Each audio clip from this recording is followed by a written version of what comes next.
Hello friends, welcome to our channel. நாளொரு tasty சமையல். எல்லாரும் எப்படி இருக்கீங்க friends?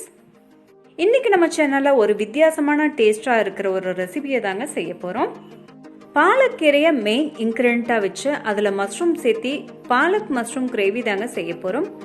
உண்மையாவே ஒரு டேஸ்டான ஒரு கிரேவி தாங்க இது. நான் ரோட்டி இந்த மாதிரி நம்ம ஹோட்டல்ல ஆர்டர் செஞ்சு சாப்பிடும் போதுங்க அதுக்கு சைட் டிஷ்ஷாக பார்த்தீங்கன்னா பாலக் பன்னீர் வந்து நம்ம ஆர்டர் செஞ்சு சாப்பிட்ருப்போங்க. இந்த ஃபார்மேட்டில் தாங்க பாலக்கீரையை வச்சு மஷ்ரூம் கூட சேர்த்து ஒரு கிரேவியை நம்ம செய்ய போகிறோம்.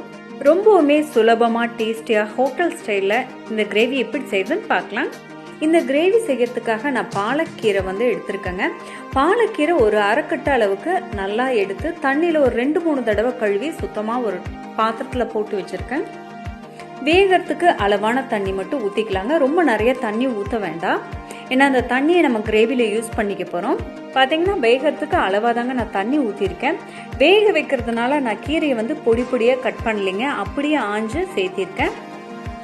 ஒரு 2 நிமிஷம் வெந்தா போதுங்க, மூடி வச்சிடலாம். 2 நிமிஷம் ஆயிடுச்சுங்க, கீரை வெந்திருக்கும். அடுப்பை ஆஃப் பண்ணிட்டேங்க. இப்போ ரூம் டெம்பரேச்சர் வர வரைக்கும் கீரை ஆறட்டும், அதுக்கப்புறம் மிக்சியில் போட்டு அரைச்சிக்கலாம். கீரை ஆறிடுச்சுங்க.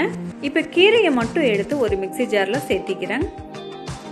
தண்ணி வந்து எடுத்து வச்சிருங்க, அப்புறமா கிரேவி செய்யும் போது நம்ம ஊற்றிக்கலாம்.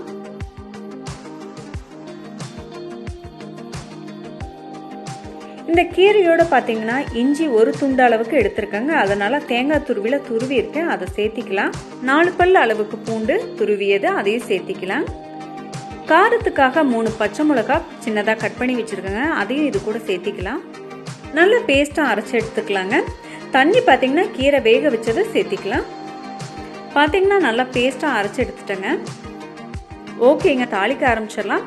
அதுக்கு நான் அடுப்பை ஆன் பண்ணி ஒரு மண்சட்டி வச்சுருக்கேங்க. மண்சட்டி காஞ்சதும் ஒரு 3 டீஸ்பூன் அளவுக்கு எண்ணெய் விட்டுக்கலாம். எண்ணெய் காஞ்ச உடனே கடுகு 1/4 டீஸ்பூன் சேர்த்திக்கலாம். கடுகு பொரிஞ்ச உடனே பொடியை கட் பண்ணி வச்சிருக்கிற பெரிய வெங்காயத்தை சேர்த்திக்கலாம். பெரிய வெங்காயம் பார்த்தீங்கன்னா 2 எடுத்துருக்கேங்க, 2 எடுத்து கட் பண்ணி போட்டிருக்கேன். ப்ரௌன் ஆகிற வரைக்கும் வறுத்துக்கலாங்க.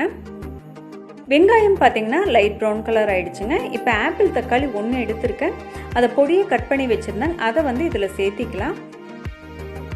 மஷ்ரூம் வந்து 200 கிராம் அளவுக்கு எடுத்திருக்கேங்க, அதை வந்து நல்லா சுத்தம் பண்ணி கட் பண்ணி வச்சுருக்கேன், அதை வந்து சேர்த்திக்கலாம். இப்போ எல்லாத்தையும் ஒன்றா சேர்த்து நல்லா வதக்கிக்கலாங்க. ரொம்பவுமே குயிக்காக செய்யக்கூடிய ஒரு கிரேவி தாங்க இது. ஒரு 15 மினிட்ஸில் செஞ்சிடலாம், ரொம்பவுமே டேஸ்டாக இருக்கும். இப்போ இதில் பார்த்தீங்கன்னா கரம் மசாலா நான் கொஞ்சமாக தாங்க சேர்த்துறேன், ஒரு 1/4 டீஸ்பூன் அளவுக்கு தான் சேர்த்துறேன். இப்போ இது கூட 1/4 டீஸ்பூன் அளவுக்கு சீரகத்தூள் சேர்த்திக்கலாங்க. போட்டு எல்லாத்தையும் பெரட்டி விட்டுறலாங்க, ரொம்ப நேரம் வணக்கணுங்கிறது இல்லை. இப்போ தாளிச்சதோடு பார்த்தீங்கன்னா நம்ம அரைச்சி வச்சிருக்கிற பாலக்கீரை பேஸ்ட்டை சேர்த்திக்கலாங்க. இப்போ ஜாரில் பார்த்தீங்கன்னா நான் கீரையை வேக வச்சோம் இல்லைங்களா, அந்த தண்ணி ஊற்றி தான் அலாசி ஊற்றிக்கிறேன். இதுக்காக தாங்க நான் கொஞ்சமாக தண்ணி ஊற்றி வேக வைக்கலான்னு சொன்னேன். அதிகமாக தண்ணி இருந்திருந்தால் வேஸ்ட்டாக போயிருக்குங்க. இப்போ தேவையான அளவு உப்பு சேர்த்திக்கலாம். கிரேவி நல்லா கொதிக்க ஆரம்பிச்சிருச்சுங்க, இன்னுமே நல்லா திக்காகணுங்க, அது வரைக்கும் கொதிக்கட்டும். ஓகேங்க, கிரேவி பார்த்தீங்கன்னா கெட்டி ஆயிடுச்சு. இப்போ அடுப்பை ஆஃப் பண்ணிட்டு இறக்கிடலாங்க. பாலக் மஷ்ரூம் கிரேவி ரெடி ஆயிடுச்சுங்க. நான் சர்வ் பண்ணுறதுக்காக ஒரு பவுலில் மாற்றிக்கிறேன். இது பார்த்தீங்கன்னா நான் எங்கள் வீட்டில் லஞ்ச் மெனுக்காக நான் செஞ்சுருக்கேன். ரைஸ் கூட சாப்பிட்றதுக்கு ரொம்ப நல்லா இருக்குங்க. எஸ்பெஷலி சப்பாத்தி, ரோட்டி, நான் இந்த வெரைட்டிஸ்க்கும் வச்சு நீங்கள் சாப்பிட்லாம். மஷ்ரூமோட பாலக் ஒரு காம்பினேஷன் பார்த்தீங்கன்னா ரொம்பவுமே நல்லா இருக்குங்க. ரொம்ப டேஸ்டாக, ரொம்ப சிம்பிளாக, குயிக்காக செய்யக்கூடிய ஒரு ரெசிபிங்க. நீங்கள் கண்டிப்பாக உங்கள் வீட்டில் செஞ்சு பாருங்கள். மஷ்ரூமில் பல விதமான கிரேவிஸ் நம்ம சாப்பிட்ருப்போங்க, ஆனால் இது உண்மையிலேயே டிஃப்ரெண்ட்டான கிரேவி தாங்க. ஏன்னா வந்து பாலக்கீரையை அரைச்சி நம்ம அதில் கிரேவி செஞ்சுருக்கோம்.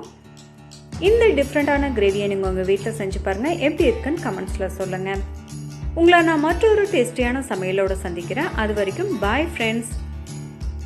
இந்த வீடியோ உங்களுக்கு பிடிச்சிருந்ததுன்னா லைக் பண்ணுங்கள், ஷேர் பண்ணுங்கள். நம்ம சேனலை நீங்கள் இது வரைக்கும் சப்ஸ்கிரைப் பண்ணலையா, மறக்காமல் சப்ஸ்கிரைப் பண்ணிவிடுங்க. பெல் சிம்பலை ப்ரெஸ் பண்ண மறக்காதீங்க.